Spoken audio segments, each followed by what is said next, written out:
1, 2. Testing. Testing. Everybody hear us okay? Yes, we are here. We're here.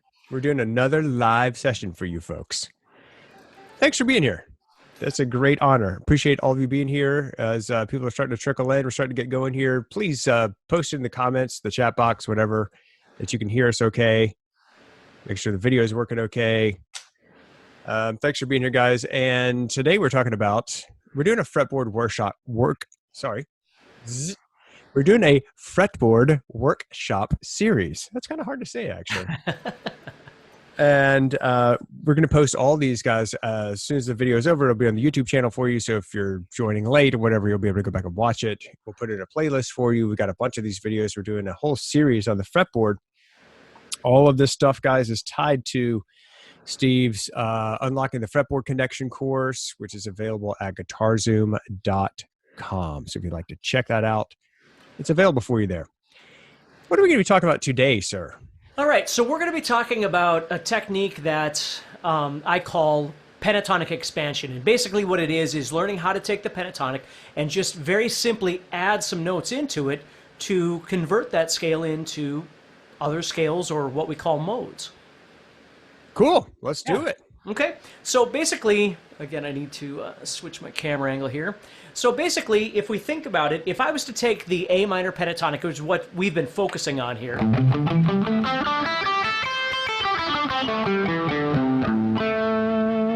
and I was just to add in one note. Let's say we added in what we call the flatted 5. So what I'm going to do is I'm going to come down here to the A, and I'm going to play the pentatonic. But after I play 3 notes, I'm going to add my middle finger right here on the 6th fret. So I get 3 notes in a row. This is called chromatic. And when I do that, I create what's called a blues scale. Now what I like to do is I take that note. Now remember, I'm playing 3 notes from the root. So 1, 2, 3, and then boom, I add it in right away. So if I was to go to the A here on the 7th fret of the 4th string and play 1, 2, 3 notes and go to my pinky, these 2 notes are octaves of each other. So adding this blues note on that 3rd string is something that I would very much use on a regular basis. So if I was playing pentatonic, and right there it is, that 8th fret. So all you're doing is you're adding in one note, but you're adding it in 2 different octaves inside this position. So by adding that note in, we're turning the pentatonic scale into the blues scale. Now the blues note that we're adding in is a note that you usually want to try and kind of pass over. You don't really want to emphasize it. You know, you might slide up to it or slide down from it or hammer on. Something like that. But that's what you do to simply move your pentatonic into being a blues scale. So cool. Yeah. So this is the blue, this is the blue note, which is the blue note or blues note? Yep, that's right. Okay, okay. And we're not worried about trying to figure out theoretically what the flatted 5th is and all that stuff. We're just like, hey, add this. If you do know what it is, that's exactly what it is a flatted 5. If you don't, you think about it like the way I used to think about it was I had a power chord, and it was this. It was the note right below my power chord, right below. This is what we call the 5th in music, but again, even if you didn't know that, it's just sitting below that. And then I learned it as just like, as I explained to you right now, I learned it as playing 3 notes of the pentatonic, and then it was the next note. So anywhere where I had an A, I could find it by thinking about it as that next adjacent note.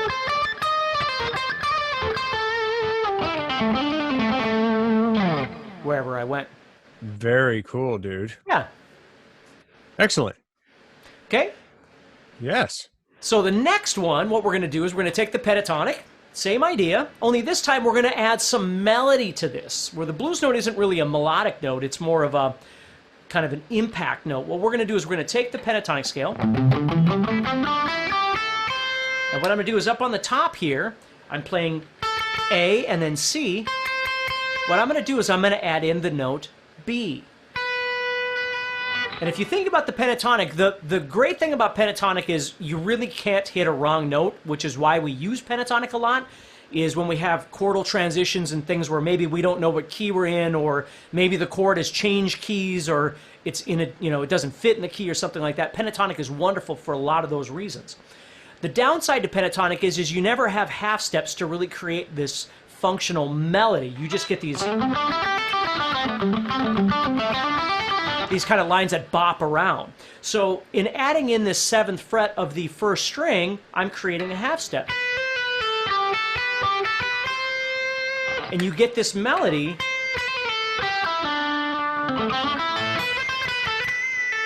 So a lot of times I'll play that note, either I'll just play it, or I'll bend it a half step to become the 8th fret. Because I've always really liked that sound. So, I used to do my traditional bends pentatonically, they were always whole step bends.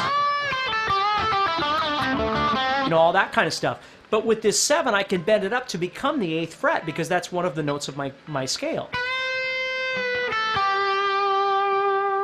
And you can really hear that there's melody that exists there.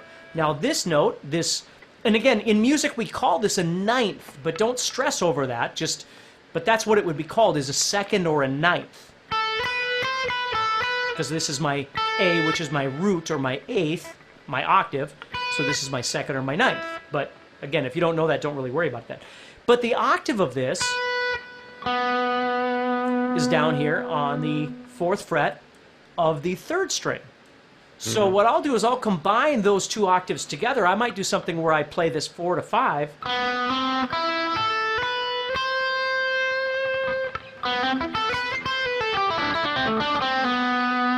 You get these kind of classical kind of sounding melodies.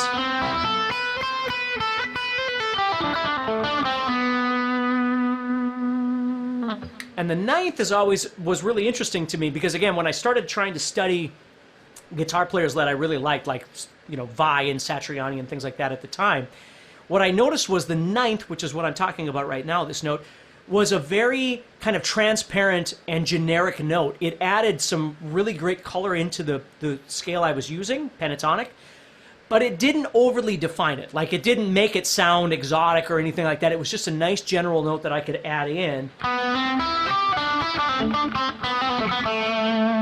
that added some nice color to it. So that's what's nice about the 9th, is that for most situations, the 9th is going to fit in just fine if you want a little more melody. That is super cool. So we talked about the blues note, or the blue note, some people call it. Yep. And then we talked about adding in the 9th. Yes. And that's a regular old 9th. It's not a flatted. Nope, this is just the 9th. We could call it a major 9, but it's the 9th, right? Got it. We add in the flatted 9, we start changing things a little bit. It becomes a little more unusual. And what Dan's referring to is if I was to take that 7th fret right now, okay, remember, when we talk about the 9th, we're not talking about 9th fret. We're talking about a theoretical term. So if I was to take that note, instead play in the 6th fret, well, now all of a sudden you hear it becomes a little more. So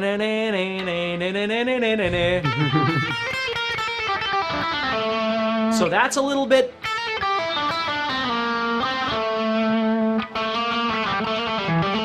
You see, that changes it a little bit. So that's not transparent. That's not a generic thing. That's a very specified kind of sound. So using the 9th as it is, from thinking of it as a whole step from the root, is a very easy way to use it in your standard rock, blues, pop soloing situation. Very cool. This is really fascinating to me because we've talked about in this workshop series, we've done a lot of things. By the way, guys, you definitely want to make sure you're subscribed to the YouTube channel. Click on the notifications link because we're going to have all of these sessions there. Every time they come out, we're going to put them in a playlist for you. You can go to the channel, you can watch it, but if you want to catch us live, make sure you turn that notification on. We've talked about a lot of stuff, but we continue to build this thing, and it continues to just grow, which is super cool. So we've talked about the pentatonic scale. We've talked about now the blue note. We've talked about this 9th. In a previous session, we talked about combining the major and the minor pentatonic together to kind of layer it together, which is super, super cool. That's another session, guys. If you want to check that out. Where do we go from here? We got 2 new ideas, a blue note and the 9th. Right, so we're going to add one more note into this. Okay? Now this one's not as transparent.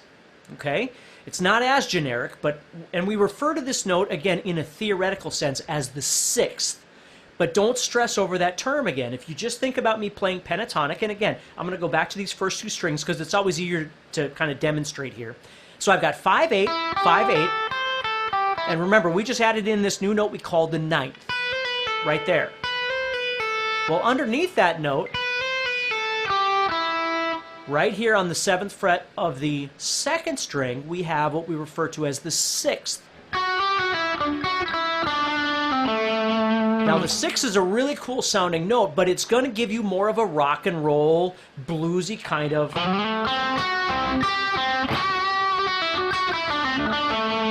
sound. So if you want it to be more of a rock and roll, bluesy kind of thing, you're going to add it in. Again, right out, however you want to visualize this. Basically what I'm doing is thinking of it as a whole step from this note right here. So I'm visualizing 5/8, 5/8, and it's sitting right there on the 7th fret. And then, of course, the ninth is sitting right on top of it right here. So I get this symmetrical.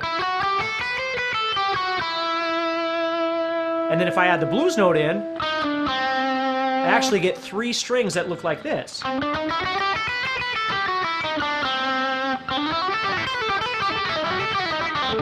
And that's where I come up with a lot of these kind of faster legato movements, is because they're all symmetrical to each other. But that sixth is a really nice sound again.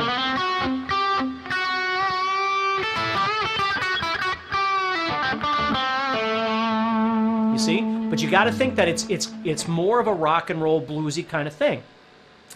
If I add in the flatted sixth, the minor sixth, which is here, okay? So it's only a half step from this note right here. This is going to give it a very dramatic minor sound.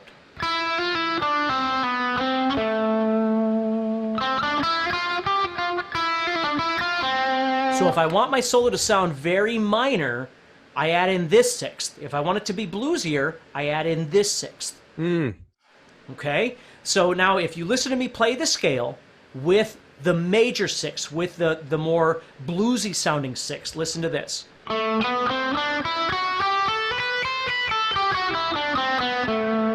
And if I solo a little bit with that, again, give it some flavor.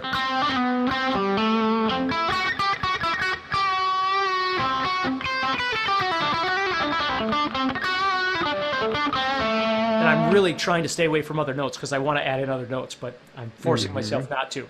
So now if I do the same thing, but I add in that minor sixth,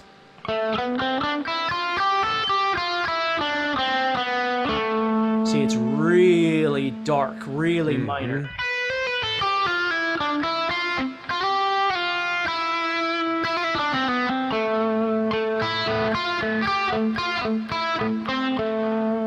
So you got to be careful. The sixth isn't like the ninth, where that first ninth I showed you is a nice, easy note to add into your scale, and it works in many, many situations. The sixth, very much like a conversation that we had before, you've got to sonically decide which one is going to work better for you.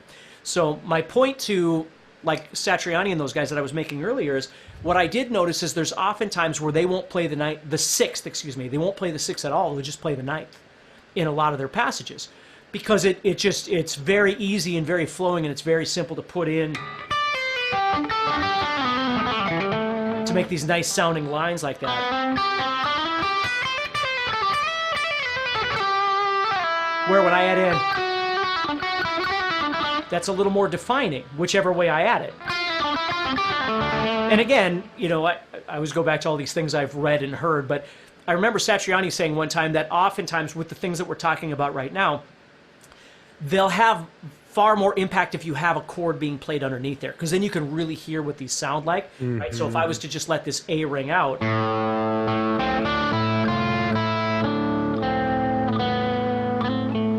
so you really get to hear a sense of what that ninth or that sixth, that minor sixth in this case.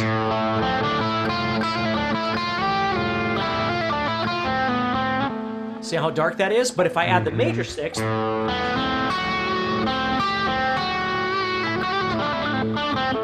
you get often what is referred to as like the Santana sound. Santana was big into using that that major sixth, that other sixth. Mm-hmm. Now, Super cool. Yeah, and as I'm adding these in, again, if you know anything about your theory and that sort of thing, we're actually defining modes by adding in different ninths or different sixths where we're actually adding in different modes. But right now we're not talking about modes, so we're just talking about their application and whether or not they're fairly generic, right, or fairly specific in sound. So I'm loving it. yeah. So we've talked about the pentatonic, adding in a blue note. Yep. We talked about adding in the ninth and now adding in the sixth. Right. So it's 3 variations of that pentatonic scale. Yeah? That's right. And the ninth, you're either adding in the regular ninth, the major 9, okay, which is the generic kind of sound. And when I say generic, I don't mean that in a bad way. I just mean it's more functional. Where if you add in the flatted 9, you start getting more exotic sounding. So you got to be careful with that. The sixth, again, has two very important functions. Neither one of them are generic or multifunctional. They both really have to have its place. If you're going to add the major 6, it's got to be more of a bluesy kind of. And if you add in which is a bit more generic or multifunctional, but that minor 6th you got to be careful with, because that's really.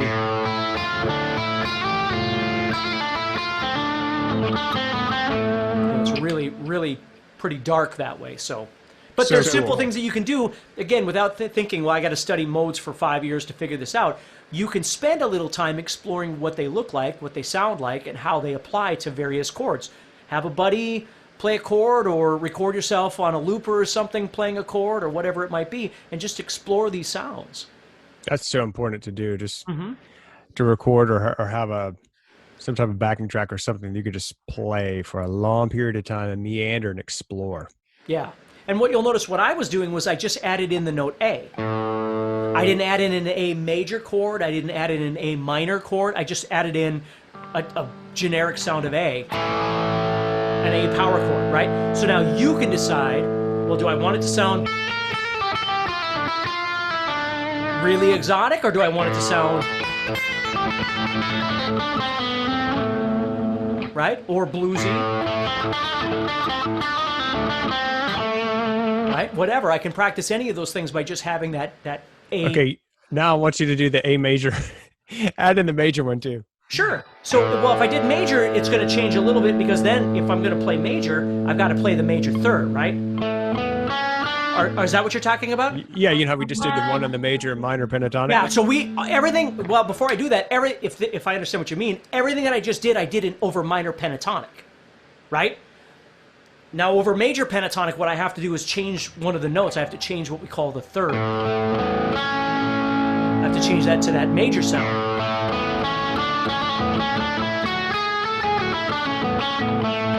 You see?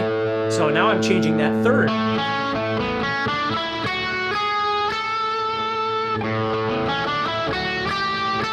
So now we're changing and that's a whole other level. So that's changing a different note, which is what we call the 7th.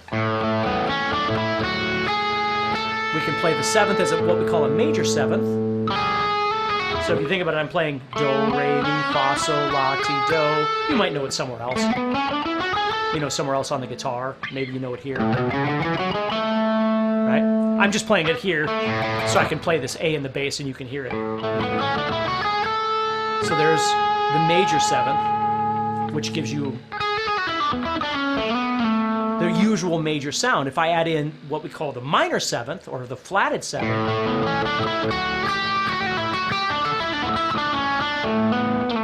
then I get more of a bluesy sound. See? Heck, I can change the 4th, and I get Lydian.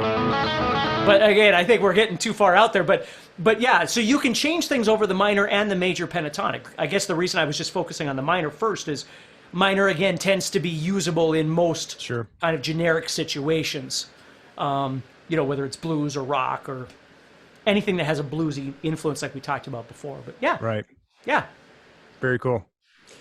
Guys, I want to mention a few resources for you as Steve's playing. I'm sitting here thinking kind of where, depending on where you are in your guitar playing journey, this is the Fretboard workshop. Okay, if you're just joining us, it's sitting here for you on YouTube. We're going to have a whole playlist for you. You can go back and watch anytime. You want to turn on your subscribe and notify button there to get a notification that the next one's coming. We're doing several of these fretboard workshops. Depending on where you are, guys, Steve has an awesome course called Unlocking the Fretboard Connection. That's available for you at guitarzoom.com. That is basically the pentatonic and the diatonic scale and learning how all those scale patterns fit together like a puzzle.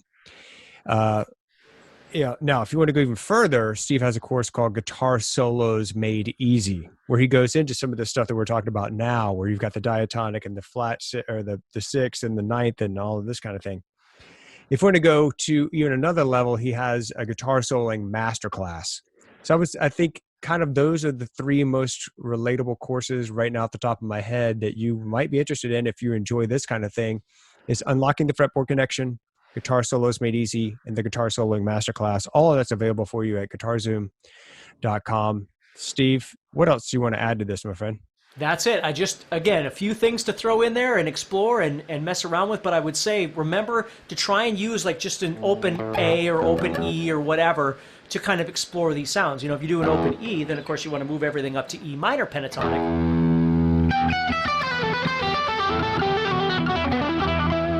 You want to explore those sounds over that, or major or whatever it is that you're doing, right?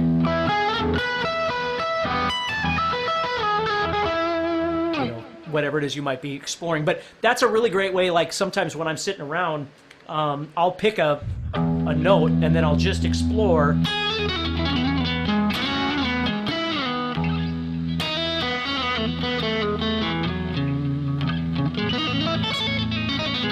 I'll try different licks and different ideas and different notes.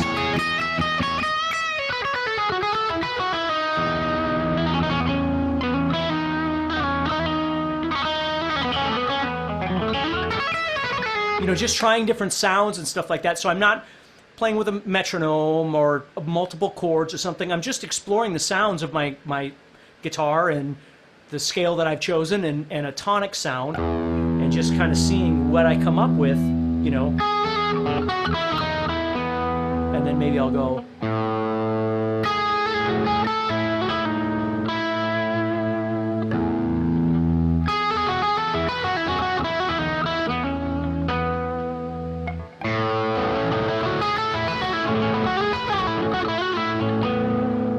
You see, and just kind of practice back and forth going, oh, that sounds kind of interesting, using the same scale, or maybe you change. I mean, there's a million ways you can do this, but that's something I love to do. And you can do that for hours. Oh, God, I love it. My regimen when I was younger was always technique. Like I spent 4 hours, 5 hours, 6 hours a day practicing technique. And don't get me wrong, I'm glad that I did, because I learned a lot from it. And I have certain elements of technique as a result of that. But I never really did stuff like this, and this is something that I wished I had done more of when I was younger, because I just love it. I just love sitting around. I love melody, and I've always loved melody, but for some reason in my head, guitar wasn't melody. Guitar was attacking and fast and all this, and the singer was melody. And somewhere along the line, I realized, no, guitar could be melody too, and you can learn to do all of those things at the same time. So, yes, very cool. Yeah. Well, guys, thank you so much for being here. Steve and I appreciate you more than you'll ever know. If you enjoyed this, please subscribe and hit the old notify button to get notification of the next session coming up. We're going to do some more fretboard workshops for you. If you're interested in this stuff, you might want to check out Steve's Unlocking the Fretboard Connection or Guitar Solos Made Easy or the Guitar Soloing Masterclass, all available for you at guitarzoom.com. Steve, anything else, my friend? No, I'm good. All right. Thanks, bud. Hey, I really appreciate your time, and I appreciate all of you. Thanks for being here. Absolutely. Thank you so much, everybody. See you next time. Bye.